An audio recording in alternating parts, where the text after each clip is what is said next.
My distant uncle left me his entire $150 million estate, and I told no one.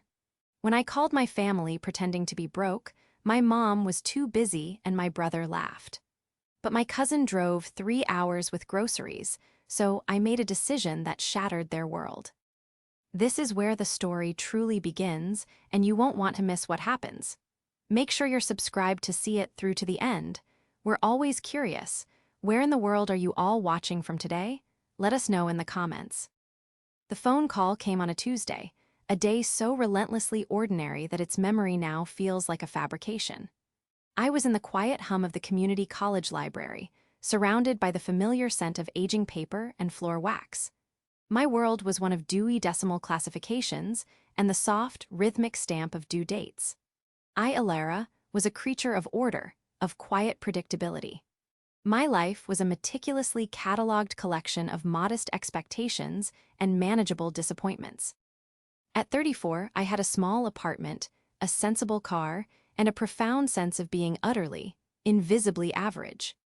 The phone vibrated against a stack of returned textbooks, a jarring intrusion into the silent sanctuary I curated. The number was from out of state, an unfamiliar area code that my mind immediately flagged as a probable scam. I almost ignored it, but a strange, uncharacteristic impulse made me answer. "Is this Ms. Alara Vance?"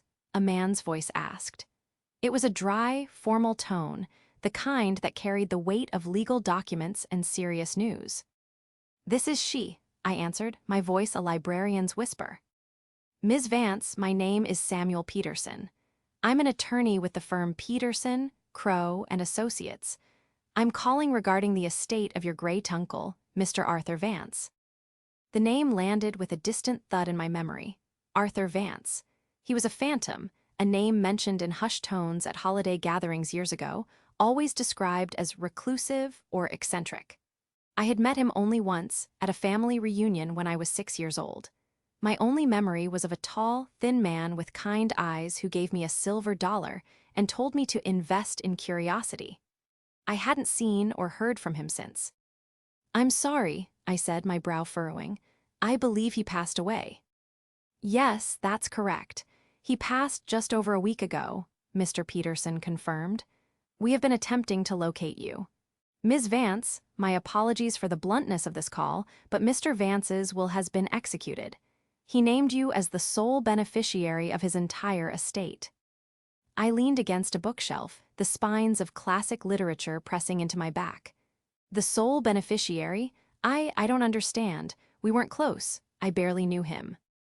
"That may be, but his instructions were unequivocal," the lawyer continued, his voice unwavering. "He was quite specific. Everything is to go to you." I let out a small, nervous laugh. "Okay. Well, thank you for letting me know. I assume there's some paperwork I need to sign for his collection of books, or whatever it is he left."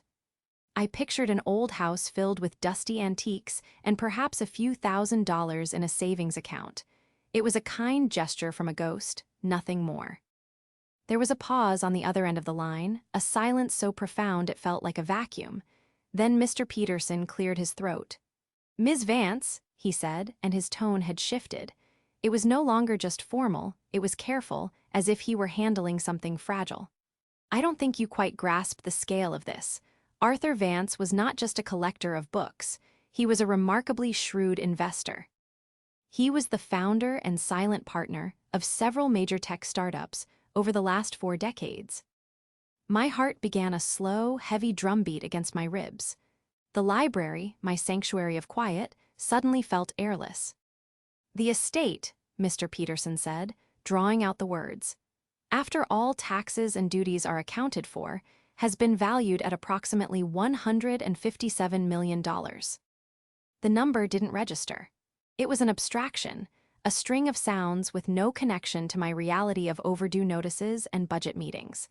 157 million. I thought of my grocery list, of the 75 cents I'd saved using a coupon on toothpaste that morning. The contrast was so absurd, so violently jarring, that I felt a wave of dizziness wash over me. "Ms. Vance, are you still there?" "Yes," I breathed, my voice barely audible. I'm here. We will, of course, need you to fly out to our offices in Seattle to begin the process. We've arranged for first-class travel and accommodations. My assistant will be in touch to coordinate the details." The call ended. I slid my phone back into my pocket, my hand trembling so badly I could barely manage it. I stood there, frozen between shelves of history and fiction, feeling like I had just become a character in a book I would never have chosen to read. The number echoed in M. Why head a nonsensical mantra? 157 million.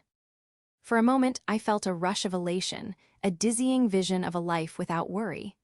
I could quit my job. I could travel. I could buy a house that didn't have questionable plumbing and paper-thin walls. But the elation was quickly smothered by a profound and unsettling sense of dislocation. This wasn't my money. I hadn't earned it. It was a cosmic error, a typo in the grand ledger of the universe. My thoughts immediately turned to my family. My mother, Helen, and my brother, Mark. What would they say? I could already picture their faces, their shock quickly morphing into a proprietary glee. They would see the money not as mine, but as ours. Their love, always so conditional, so dependent on what I could offer them.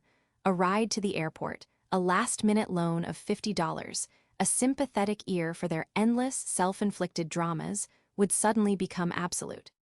A cold, hard knot formed in my stomach.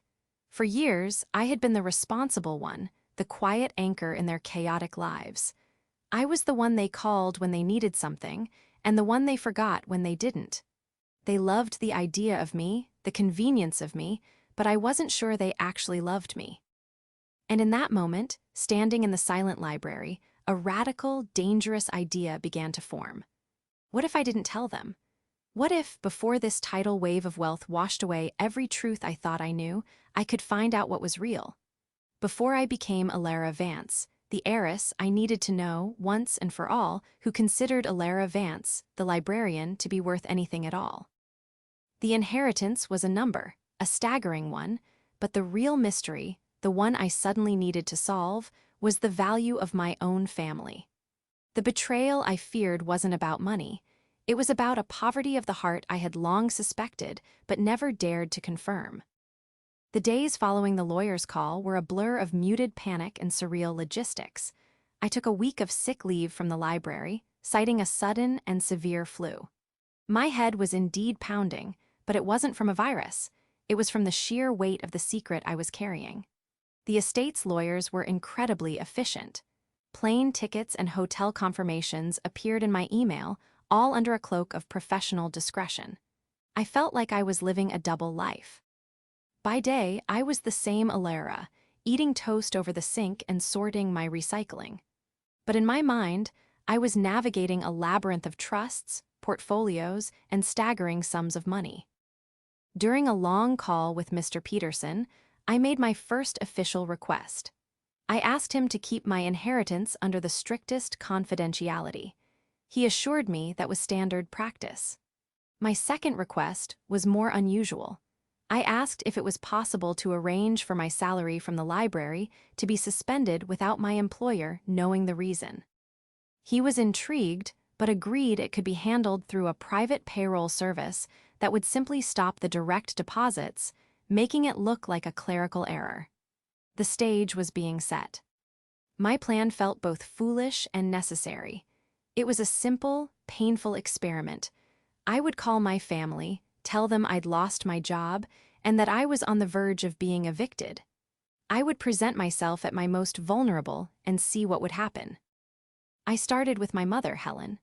Her life was a carefully curated performance of upper-middle-class success, funded largely by her second husband's dental practice. She managed a high-end boutique downtown, a job that was more about maintaining her social status than earning a living.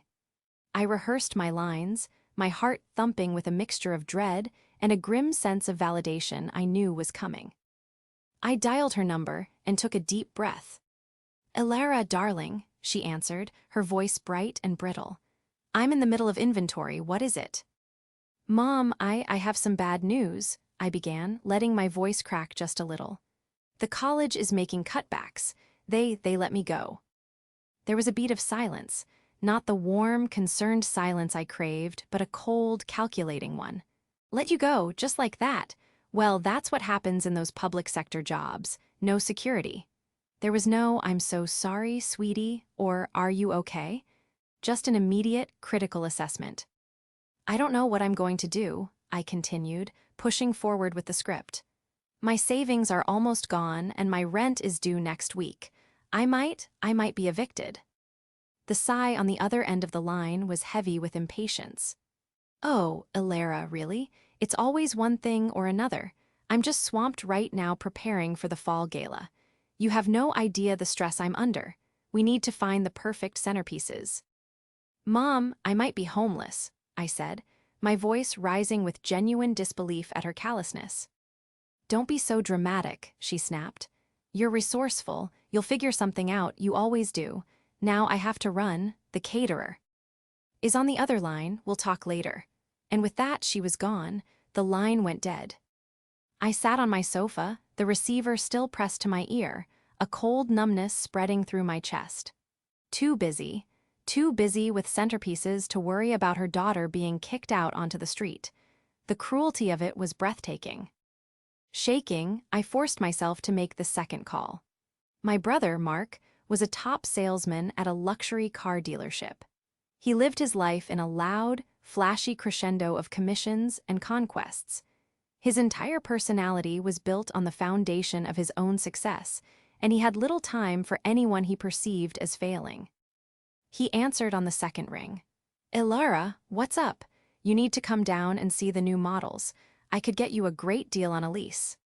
"Mark, I can't afford a lease," I said, my voice flat. "I lost my job." A loud, booming laugh erupted from the phone. "No way, seriously, the library kicked you out? What you do, tell someone to be quiet too loudly." He was genuinely amused. "It's not funny, Mark. I'm in serious trouble. I can't make rent." "So, get another job," he said, the laughter fading into a tone of bored condescension. "Welcome to the real world. You can't just sit around reading books all day and expect to get by. Look, I'm in the middle of closing a deal. Big one. A guy's buying a convertible for his college-aged girlfriend. You know how it is." "So you can't help me?" I asked, my voice barely a whisper. "Help you how? You want me to give you money? I work for my money, Ilara. You should try it sometime. Call me back when you've got your act together." He hung up. The silence that followed was heavier this time. My mother's indifference was a familiar sting, but Mark's mockery was a fresh, deep wound. He hadn't just dismissed me, he had danced on the grave of my supposed failure. I was nothing more than a punchline to him. I stared at the wall, the pattern of the cheap wallpaper seeming to swirl before my eyes. This was it. This was the truth I had been afraid to face. To them, my worth was transactional. When I was stable and self-sufficient, I was a minor character in their lives. The moment I needed something, I became a nuisance, a burden, a joke. But as the initial shock and pain began to recede, something else took its place, a cold, clear resolve. They thought I was weak. They thought I was a failure. They saw a librarian who had lost her quiet little job. They had no idea who they were dealing with. They had no conception of the power I now held, a power that could reshape worlds. Their dismissals were not just cruel, they were catastrophic miscalculations. They had forgotten one crucial thing about me. Librarians are not just keepers of books. We are keepers of information, masters of research, and architects of order from chaos. And I was about to build a new world of my own. They had forgotten who I truly was, and they would soon find out. My childhood was a masterclass in learning to be self-sufficient. My mother, Helen, was always more concerned with the appearance of a happy family than the substance of one. Our home was immaculate, our clothes were always pressed, and our family photos depicted a glossy, smiling unit that bore little resemblance to our daily reality. Helen's affection was a currency she doled out for achievements that reflected well on her. Good grades, polite behavior in front of her friends, a piano recital performed without error. These were the things that earned a brief, warm smile. But emotional needs, moments of vulnerability, or any deviation from her perfect picture were met with a cool impatience. I remember being 8 years old and coming home from school in tears because I'd been teased. She was on the phone with a friend, planning a dinner party. She put her hand over the receiver, looked at my tear-streaked face with annoyance, and said, "Elara, not now. Go to your room and pull yourself together." I learned early on that my feelings were an inconvenience. Mark, being 2 years older and far more outgoing, adapted differently. He learned to perform for her affection. He was the star athlete, the popular kid, the one who could charm his way into her good graces. He adopted her worldview. That success was measured by what you could acquire and display. His first car, his first big commission check, the brand names on his clothes, these were the pillars of his identity. He saw my love for books and quiet solitude not as a personality trait, but as a failure of ambition. "Why are you always hiding in a corner with a book?" he'd ask with a sneer. "There's a whole world out there waiting to be conquered." To him, my life was a small, dusty footnote in the grand, exciting novel of his own. Our relationship was one of proximity, not connection. I was the one who remembered their birthdays and sent thoughtful gifts. I was the one who listened to my mother complain about her friends for hours, or to Mark G about his latest sales figures. I was their emotional utility closet, always there, rarely acknowledged, and only opened when something was needed. The inheritance didn't create this dynamic, it simply cast it in a brutally harsh light. Their reactions to my feigned crisis weren't surprising, but the sheer lack of any trace of compassion was what gutted me. They weren't just flawed, they were empty. As I sat in my apartment, reeling from their dismissals, my thoughts drifted to another corner of my family tree, to my cousin Chloe. She was my mother's sister's daughter. Aunt Carol had married young and moved to a rural town 3 hours north. We saw them rarely, usually only at obligatory holiday gatherings every few years. Chloe was 3 years younger than me, and my memories of her were fragmented but vivid. I remembered a quiet girl with bright, watchful eyes and a fierce love for animals. While Mark and I were being paraded around by our mother, Chloe would be in the backyard, patiently trying to coax a stray cat closer or tending to a bird with a broken wing. Helen had always spoken of her sister's family with a kind of pitying disdain. "Poor Carol," she'd say after a visit, "stuck out in the middle of nowhere. And that husband of hers, well, at least he's handy." Chloe's ambition to become a veterinary technician was dismissed as a dirty, thankless job. My mother couldn't comprehend a life not dedicated to climbing a social ladder. I hadn't spoken to Chloe in at least 5 years. We weren't friends on social media. Our lives had simply drifted in entirely different directions. But as I thought of her, I remembered a kindness in her that was utterly absent in my own home. She was genuine. What you saw was what you got. A gentle soul who cared more for the well-being of a hamster than for the label on her handbag. My test felt incomplete. I had confirmed the worst about my mother and brother, but what about the rest of my family? Was this cold, transactional nature a flaw in our immediate bloodline, or was it a deeper rot? On a whim, driven by a desperate need to find a single drop of sincerity in my life, I looked up the number for Aunt Carol's house. I felt a pang of guilt as I dialed. I was about to lie to someone who had never done me any harm, but the experiment had its own momentum now. Chloe answered the phone, her voice soft and a little hesitant. "Hello." "Chloe, it's your cousin Elara." There was a moment of surprised silence. "Elara, wow, it's been forever. How are you?" "Actually," I began, the lie feeling heavier this time, "I'm not doing so great." I repeated my story, the words tasting like ash in my mouth. I told her about the library, the cutbacks, the impending eviction. I braced myself for another dismissal, perhaps a gentler one, but a dismissal nonetheless. Instead, she listened. She didn't interrupt. I could hear the genuine concern in the silence on her end of the line.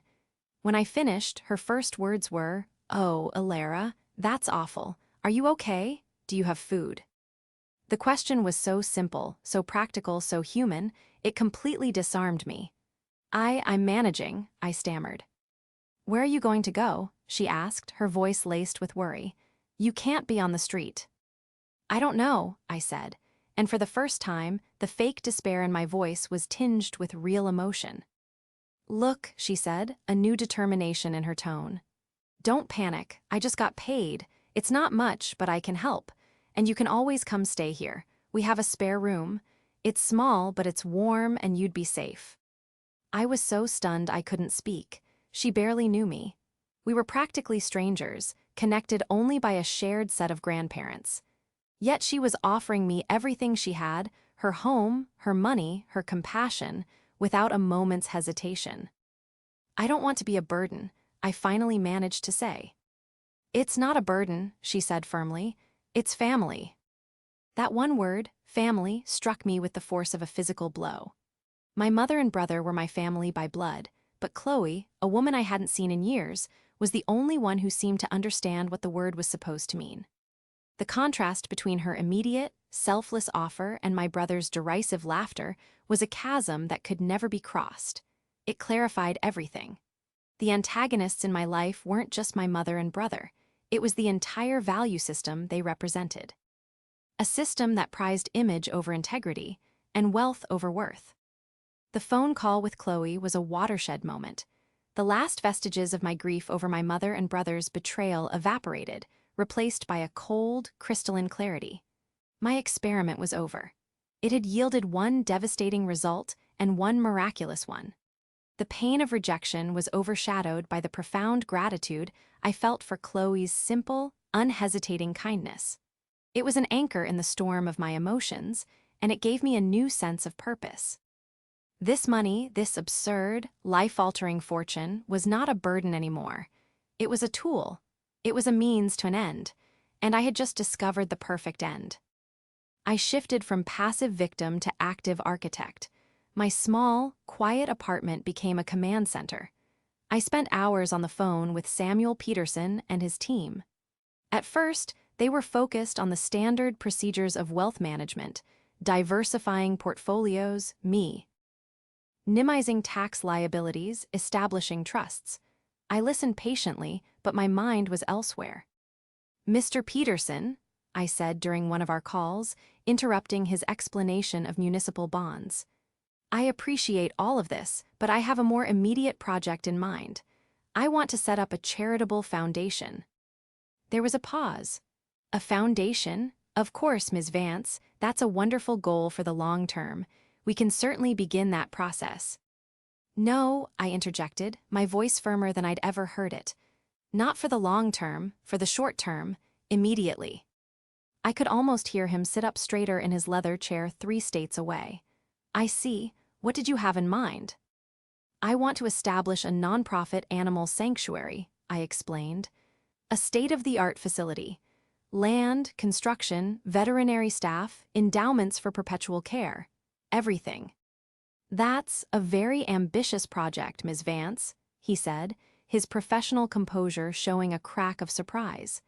"It would require a significant initial investment." "I'm aware," I said calmly. "Let's start with an initial funding of, say, $50 million and see where that takes us." The silence on the other end of the line was absolute. I had his full attention. "50 million," he repeated slowly. "Very well. My team will get right on it. We will need to file for nonprofit status, conduct a land search, assemble a board."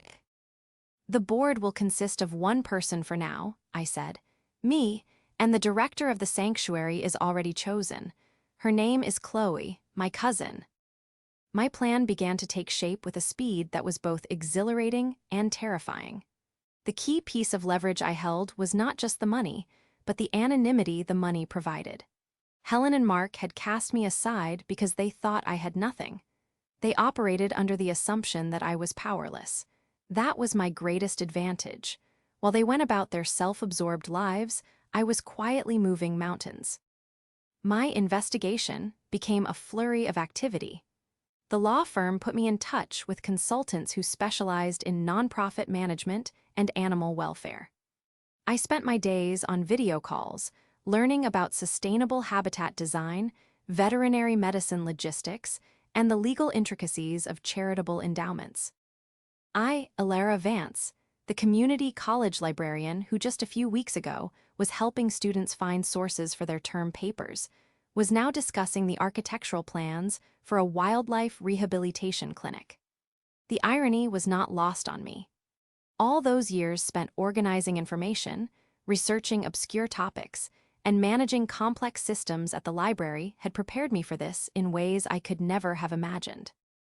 The most crucial part of the investigation was finding the perfect location. I wanted it to be near Chloe's rural town, a place where land was plentiful and the community was close-knit. The consultants found a breathtaking piece of property, over 200 acres of rolling hills, mature forests, and a natural spring-fed lake. It had once been a family farm that had fallen into disuse. It was perfect. I instructed Mr. Peterson to purchase the land through a shell corporation to keep my name off the initial deeds. The plan was to have everything legally structured and ready to go before I revealed a single detail to anyone. A week after my initial call to Chloe, she called me back, her voice frantic with worry. "Ilara, I haven't heard from you. Are you okay? I was about to drive down there." "I'm fine, Chloe. I'm so sorry," I said, a wave of guilt washing over me for causing her such stress. "Things have been complicated, but I think I have a plan to get back on my feet." "What is it? Do you need me to come?" "No, not yet, but thank you.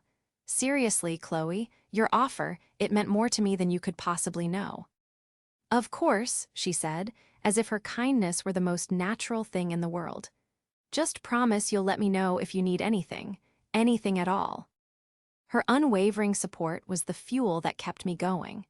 While she was worrying about whether I had enough to eat, I was signing papers that transferred millions of dollars to secure a future for her she couldn't even dream of. This was the clever trap, though it wasn't a trap for her. It was a net of security and opportunity I was weaving in secret.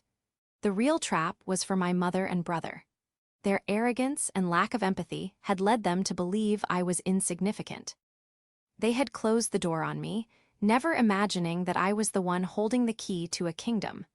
They were so blinded by their own shallow ambitions that they couldn't see the truth. And when the time was right, I would not just open the door, I would remove it from its hinges. The day Chloe was set to arrive was overcast and gray, a perfect reflection of the turmoil inside me. I had spent the morning tidying my small apartment, a nervous energy propelling me from one meaningless task to another. I was abo. To come face to face with the one person who had shown me genuine kindness, and my stomach was a knot of gratitude and guilt over the secret I was still keeping. This wasn't the explosive confrontation I was planning for my mother and brother. This was a confrontation with my own conscience. When her old, slightly dented sedan pulled into the parking lot, I watched from my window.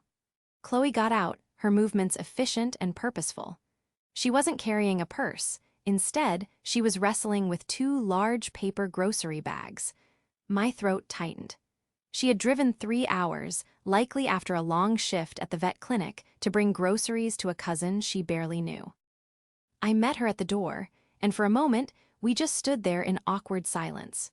She was smaller than I remembered, with a kind, open face and tired eyes that still managed to sparkle with warmth. "Hi," she said with a small, shy smile.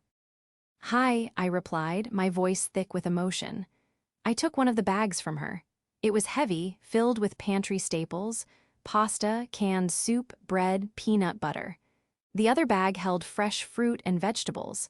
It was a thoughtful, practical collection of food, chosen to last. It was sustenance. "I didn't know what you liked," she said as she stepped inside, looking around my small living room. "So I just got a bit of everything, and here." She reached into her pocket and pulled out a crumpled envelope. "It's not much, just $100, but I hope it helps." I took the envelope, the paper warm from her pocket. $100. To my mother, it was a rounding error on her credit card statement. To my brother, it was a fraction of a commission. But to Chloe, a veterinary technician living in a rural town, it was a significant sacrifice. And she was giving it to me without a second thought. At that moment, the entire artifice of my plan felt cheap and cruel. I couldn't let her believe I was destitute for a moment longer, not while holding her hard-earned money. "Chloe, wait," I said, my voice trembling. I placed the bags and the envelope on the kitchen counter. "We need to talk. Please sit down." She looked at me, her expression shifting from concern to confusion. We sat on my worn-out sofa, the silence stretching between us. "The story I told you on the phone," I began, struggling to find the right words. "About losing my job and being evicted, it wasn't true." Her brow furrowed. "Not true? What do you mean? Are you in some other kind of trouble?" "No, well, yes, but not the kind you think." I took a deep breath, the secret I had guarded so fiercely now feeling like a lead weight in my chest. "Chloe, something has happened. Something impossible. A few weeks ago, I found out that my great-uncle, Arthur Vance, passed away. He left me his entire estate." She stared at me blankly. The name meant nothing to her. "I know we barely knew him," I continued, my words spilling out in a rush. "I didn't either, but he was very wealthy, incredibly wealthy." She was still looking at me, trying to process it. "Wealthy, like he had a nice house." I shook my head, a humorless laugh escaping my lips. "No, like $157 million wealthy." Chloe's eyes widened, her mouth falling slightly open. She looked from me to the grocery bags on the counter, then to the crumpled envelope in my hand. The pieces were clicking into place, and the look on her face was one of utter bewilderment. "Then why did you call me?" she asked, her voice a soft whisper. "Why did you tell me you were broke?" This was the moment of truth. This was the reveal that mattered. "Because I had to know," I said, my voice raw with emotion. "When I got the news, my first thought was of my mom and Mark. I knew how they would react. I knew it would all become about the money. I needed to know if there was anyone in my life, in my family, whose care for me wasn't tied to what I could give them. So I did a terrible thing. I lied. I called them and I called you with the same story." I didn't need to tell her how they had reacted. The fact that she was sitting here, 3 hours from her home, with a car full of groceries, was proof enough. Her expression softened, the confusion replaced by a dawning understanding. She didn't look angry. She looked sad, sad for me. "What did they say?" she asked quietly. "My mother told me she was too busy with a gala to help," I said, my voice flat and devoid of the pain that had once been there. "My brother laughed at me and told me to get a job." Chloe reached out and put her hand on my arm. Her touch was gentle and steady. "Oh, Alara, I'm so sorry." There was no "I told you so," no judgment for my deception, just pure, unadulterated empathy. "You have nothing to be sorry for," I said, looking at her, my eyes welling with tears. "You have been the only person to show me what family is supposed to mean. What you just did, bringing this food, this money, offering me your home. That act of kindness is worth more to me than all the millions in some bank account." In that moment, the power dynamic in my own mind shifted permanently. The money was no longer the main character in this story. It was a supporting actor. The lead role belonged to the quiet, unassuming woman sitting next to me. The confrontation wasn't about exposing villains, it was about recognizing a hero. I pushed the envelope back into her hand. "I can't take this, but I want you to know that I will never, ever forget it." My plan wasn't fully revealed, not yet. I didn't tell her about the sanctuary or the land I had already bought. That would come later. For now, this was enough. I had revealed the truth of my situation, and in doing so, had solidified the most important alliance of my life. She had passed a test she never knew she was taking, and in doing so, she had fundamentally altered the course of my future and her own. In the weeks following Chloe's visit, I threw myself into the project with a singular focus. The initial emotional storm had passed, leaving behind a calm, unshakable sense of purpose. My apartment, once a simple refuge, was now constantly littered with blueprints, legal documents, and soil analysis reports. I was building a case, not a legal case against my mother and brother, but a moral one. Every document I signed, every decision I made, was another brick in the foundation of a new reality, one that would stand in stark, irrefutable contrast to the shallow world they inhabited. The stakes escalated. not through dramatic confrontations, but through the quiet, inexorable progress of my plans. The Shell Corporation, named Silver Dollar Holdings, in a nod to the only memory I had of Uncle Arthur, officially closed on the 200-acre parcel of land. The architectural firm I'd hired sent me the first draft of the site plan for the Vance Animal Sanctuary. It was more than I could have imagined. A modern veterinary clinic, spacious, naturalistic habitats for rescued wildlife, quarantine wings for sick animals, and even a small welcome center for community education. It was a place of healing, of compassion, of second chances. While I was building this dream, my old life kept trying to intrude. My mother called me a week after her initial dismissal. Her tone shifted from impatient to patronizing.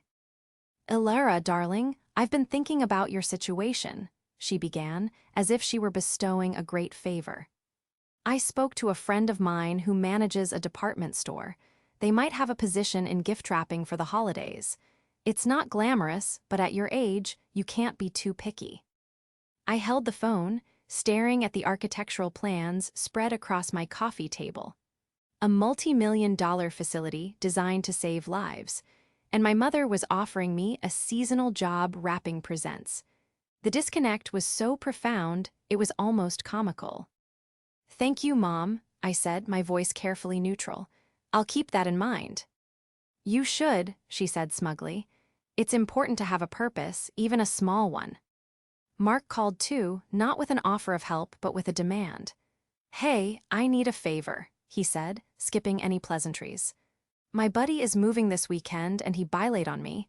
I need someone to help me get my new 80-inch TV onto the wall. You're not busy, right?" He was asking me, his supposedly jobless and destitute sister, to perform manual labor for him. The sheer, unadulterated selfishness was staggering. He wasn't just unhelpful, he was actively trying to use my perceived vulnerability for his own convenience. "Sorry, Mark, I can't," I said. "I have plans." "Plans?" he scoffed. "What plans? Job hunting, don't strain yourself." He hung up before I could reply. These calls were like small, persistent aftershocks, reminding me of the broken ground I was leaving behind. They steeled my resolve. They thought my world had shrunk to the size of an unemployment check. They had no idea I was in the process of building an entirely new one. My relationship with Chloe, meanwhile, was blossoming. We spoke on the phone almost every day. I kept her in the dark about the full scale of the project, framing it as me working with a nonprofit group that was looking to start a sanctuary in her area. I told her they needed a consultant with local expertise in animal care. "They want to hire me?" she'd asked, her voice filled with disbelief. "As a consultant, I'm just a vet tech." "You're more than that, Chloe," I told her honestly. "You have years of hands-on experience. You know what these animals need. Your input is invaluable." I flew her out for a consulting meeting, which was in reality a meeting with the architects at their firm in the city. We spent a whole day going over the blueprints. To see the look on her face as she walked through the plans was one of the purest joys of my life. She was brilliant, pointing out practical details the architects had missed: the need for better drainage in the quarantine kennels, the importance of southern exposure for the avian rehabilitation pens, the most durable and easy-to-sanitize flooring materials for the clinic. She wasn't just consulting. She was co-designing her own dream, and she didn't even know it. The irrefutable proof I was building wasn't a document exposing their cruelty. It was the growing file of legal papers that would create an unassailable good in the world. The final piece fell into place when Mr. Peterson's office sent over the incorporation documents for the Vance Animal Sanctuary. I was listed as the sole funder and president of the board. Enlisted as the executive director, with a generous salary and full operational control, was Chloe. I sat at my small kitchen table, the same table where I'd eaten countless lonely meals, and signed the papers that would irrevocably change all of our lives. My mother and brother were still struggling for status in their tiny ponds. My mother was obsessed with her gala, and Mark with his sales targets. They were fighting for scraps at a table they thought was the only one in town. They had no idea I had just built a banquet hall in Chloe's name, and the invitations for them had been permanently lost in the mail. The case was built. The evidence was irrefutable. All that was left was the final judgment. The setting for the final act had to be perfect. It couldn't be my cramped apartment or a sterile lawyer's office. It needed to be a place that was aspirational to my mother and brother, a symbol of the world they so desperately wanted to belong to. I chose Orlaya, the most exclusive restaurant in the city, a place where reservations were made months in advance and the tasting menu cost more than my old weekly salary. I told them I wanted to have a family dinner to discuss my future. Their curiosity, piqued by the lavish venue, ensured they would be there. I told Chloe I had some wonderful news about the sanctuary project and that I wanted to celebrate with her. She was the guest of honor. She just didn't know it yet. I arrived first, taking a moment to compose myself. I had chosen my outfit with care, a simple, elegant navy blue dress. It wasn't flashy, but it spoke of a quiet confidence I had never possessed before. I looked not like an heiress, but like a woman who was comfortable in her own skin. Mark arrived next, looking around the opulent dining room with a proprietary air, as if he belonged there.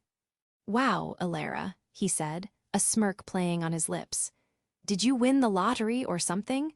Or is this dinner going on a credit card you can't pay off?" "Something like that," I replied calmly, gesturing for him to sit. My mother, Helen, swept in a few minutes later, dressed to the nines and radiating disapproval. "Alara, what is this all about?" she asked, her eyes scanning the other diners. "This place is lovely, but surely you can't afford it. I do hope you're not putting on a show and expecting your brother or me to pick up the tab." "Everything is taken care of, Mom," I said smoothly. Just then, Chloe arrived, looking nervous and out of place in her simple blouse and slacks. She saw my mother and brother and her eyes widened in confusion. "Alara, what's going on?" "Chloe, I'm so glad you could make it," I said warmly, rising to give her a hug. "Please sit." Helen and Mark exchanged a look of pure disdain. The presence of their country cousin at such a fine establishment was clearly an embarrassment to them. Once we had all ordered, an uncomfortable silence settled over the table. Mark tried to fill it by bragging about a recent sale, while Helen critiqued a nearby diner's choice of jewelry. Chloe and I remained silent. Finally, when the appetizers arrived, I cleared my throat. "Thank you all for coming," I began, my voice steady and clear. "I told you I wanted to discuss my future, and that's what we're going to do. But first, I need to revisit the recent past." I looked directly at my mother. "Mom, a few weeks ago I called you. I told you I had lost my job and was about to be evicted. Do you remember what you told me?" Helen shifted uncomfortably in her seat. "Well, I was very busy, Alara. The gala." "You told me you were too busy with centerpieces to help your daughter who thought she was about to become homeless," I stated, my voice devoid of accusation, just flatly stating a fact. Then I turned to my brother. "Mark, I called you with the same story. Do you remember your response?" He shrugged, a defensive edge to his voice. "I told you to get a job. It's good advice." "You laughed at me," I said, my gaze unwavering. "You laughed, and then a week later you called to ask me to help you mount your new television." A flush crept up Mark's neck. "So, what's your point?" "My point," I said, turning my attention to my cousin, "is that I made one more call that day. I called Chloe. I told her the same story. Chloe, would you mind telling them what you did?" Chloe looked down at her plate, embarrassed to be the center of attention. I just brought you some groceries," she mumbled, "and offered you a place to stay. It's what family does." The words hung in the air, a quiet indictment. "Yes," I said softly, "it is." I let the silence sit for a moment longer before delivering the final reveal. "The story I told you all was a lie," I announced. "I didn't lose my job, I resigned, because I no longer need it. You see, our great-uncle, Arthur Vance, passed away. He left me his entire estate. It's valued at over $150 million. The reactions were instantaneous and exactly as I'd predicted. Mark's jaw dropped. Helen's face went pale, her perfectly applied lipstick suddenly looking garish. Greed, shock, and a dawning, horrified realization washed over their features.